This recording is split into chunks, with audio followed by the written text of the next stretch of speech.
নমস্কাৰ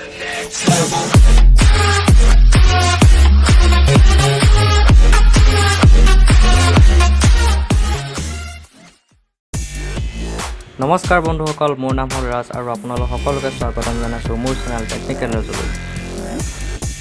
বন্ধুসকল, মই আজি আপোনালোকক এনেকুৱা এটা ট্ৰিক ক'ম যিটো হয়তো বহুতে নাজানে। বন্ধুসকল, আমি যেতিয়া কম্পিউটাৰ নতুন ফল্ডাৰ বা ফাইল বনাওঁ তেতিয়া তাৰ নাম দিবই লাগে যাতে আমি এই ফল্ডাৰটো অতি সহজে বিচাৰি পাওঁ। কিন্তু এনেকুৱা এটা ট্ৰিক আছে যিটোৰ জৰিয়তে আপুনি নাম নথকাকৈ ফল্ডাৰ বা ফাইল বনাব পাৰে। তেন্তে বলক বন্ধুসকল, আমি জানো কেনেকৈ নাম নথকাকৈ ফল্ডাৰ ক্ৰিয়েট কৰে।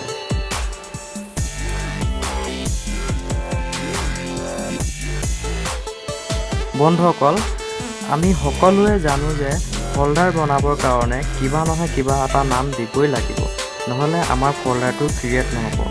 কিন্তু এনেকুৱা এটা ট্ৰিক আছে যাৰ জৰিয়তে আমি একো নাম নোহোৱাকৈ ফল্ডাৰ ক্ৰিয়েট কৰিব পাৰোঁ। ঠিক আছে বন্ধুসকল, ইয়াৰ কাৰণে আপুনি ডেস্কটপত যিকোনো ঠাইত ৰাইট ক্লিক কৰক, তাৰপিছত নতুন ফল্ডাৰ বনাওক।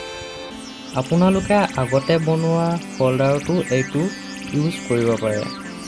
ঠিক আছে বন্ধুসকল, এতিয়া ফল্ডাৰটো ৰিনেম কৰক।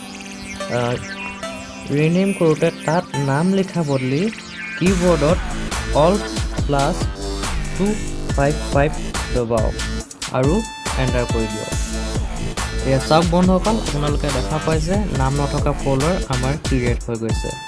হয়, ঠিক আছে বন্ধুসকল, আজিলৈ ভিডিঅ'টো ইমানখিনি আছিল।